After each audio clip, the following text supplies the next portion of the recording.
Olá, meu querido irmão, muito bem-vindo para a nossa reflexão deste domingo, 33º do Tempo Comum, nós que agora nos aproximamos do final do ano litúrgico. Primeira leitura, profecia de Malaquias 3, falando do dia do Senhor, que será uma fornalha de destruição para os soberbos e ímpios, mas também será um dia em que nascerá o sol da justiça para aqueles que buscam o nome do Senhor e o temem. Depois da segunda leitura de hoje, a segunda carta de São Paulo aos Tessalonicenses, Paulo que exorta a comunidade da brevidade, sim, do Senhor que vem, mas que isso não pode ser para nós um motivo de nos acomodar. Ao contrário, mas de trabalhar incessantemente para que o Senhor, quando voltar, nos encontre em seu santo serviço. Quem não trabalhar também não deve comer, dizia o apóstolo Paulo, né? E o Evangelho de Lucas 21, de 5 a 19, o discurso escatológico de Jesus na versão de São Lucas, né? Jesus que diz: o templo será destruído, não ficará pedra sobre pedra, vocês verão sinais, né? Povos que se levantarão uns contra os outros, terremotos, pestes. Mas antes de tudo isso acontecer, Jesus nos fala da perseguição a cada um de nós. E o Senhor que nos diz que é preciso, neste tempo, com as lutas, testemunhar a nossa fé, né? E assim, esta será para nós uma ocasião de testemunhar a nossa fé, e é assim que nós seremos também protegidos no Senhor e na vida da nossa fé, né?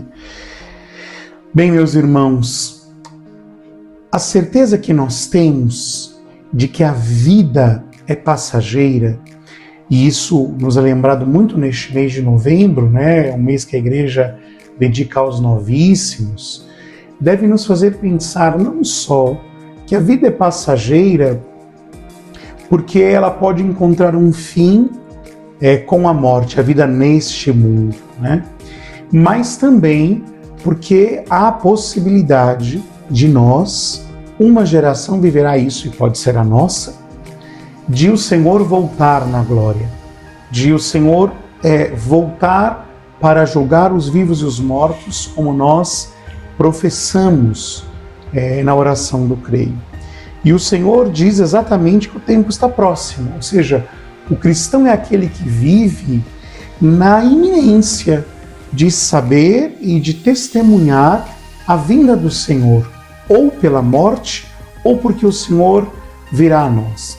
Mas por um meio ou pelo outro, nós temos que estar no santo serviço de Deus, trabalhando, portanto, como Paulo nos exortava, buscando ao Senhor e o temendo de todo o coração, para que nós não sejamos destruídos pela nossa soberba, mas do outro lado, também estarmos prontos a enfrentar aquilo que passa, ou seja, o mundo, a vida, os poderes deste mundo, os poderes das nações, e enraizando, radicando a nossa vida naquele único que não passa, que é nosso Senhor e Salvador Jesus Cristo.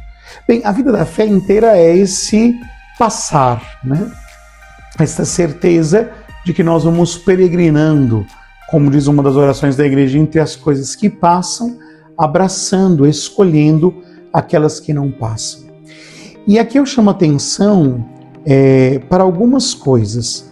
O Senhor Jesus no Evangelho de hoje, dizendo antes de todos os sinais acontecerem no sol, na lua, os terremotos, ele diz assim: antes destas coisas acontecerem, vocês serão presos e perseguidos. Sereis entregues às sinagogas e colocados nas prisões. Sereis levados diante dos reis e governadores por causa do meu nome. Esta será uma ocasião em que testemunhareis a vossa fé.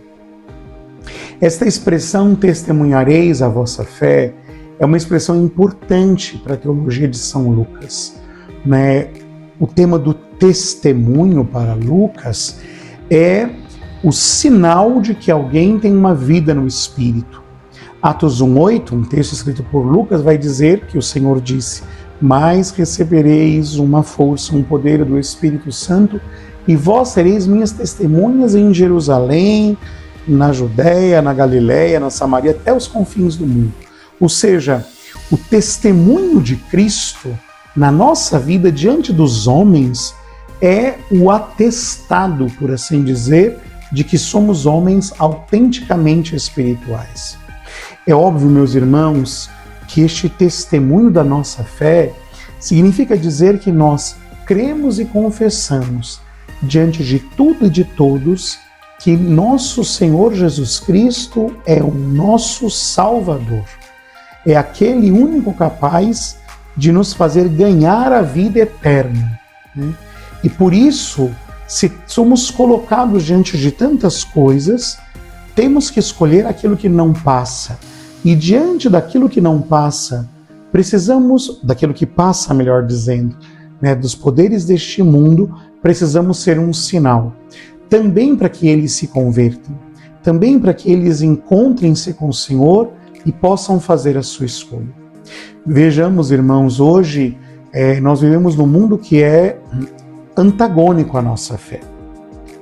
Pensemos nas universidades, são lugares maravilhosos de aprendizado, né? Mas como os nossos jovens cristãos, nossos jovens católicos padecem nos ambientes universitários muitas vezes por uma oposição à fé e são ridicularizados e pagam com a sua honra muitas vezes testemunhar a fé. Ou se nós afirmamos a verdade acerca da família, da defesa da vida, dos valores do Evangelho, como hoje, para muitos de nós, isso significa perder um trabalho, ou não ser contratado, ou perder uma oportunidade de vida, ou então, né, ser colocado de lado, justamente porque o mundo escolhe aquilo que passa, enquanto nós cristãos devemos escolher aquilo que não passa. Lembremos, meus irmãos, que a primeira leitura é clara em dizer, né, que os soberbios e os ímpios, no dia do Senhor, serão como palha colocada dentro da fornalha, a serem destruídos. Mas para os que temem o Senhor, nascerá o sol da justiça, ou seja, a luz que dissipa as injustiças das trevas e nos faz encontrar a salvação, porque traz a salvação em suas asas. Justamente por isso, meus irmãos, em tempos de prova e de crise, nós precisamos ser sempre levados pela esperança que não decepciona. Nós cremos que a nossa fé gera em nós a esperança de que o Senhor vem para nós como Salvador e que por isso não podemos abandonar o nosso posto no testemunho da fé em Jesus Cristo. Que este Evangelho nos questione, mas nos faça também reescolher por nosso Senhor. Deus te abençoe.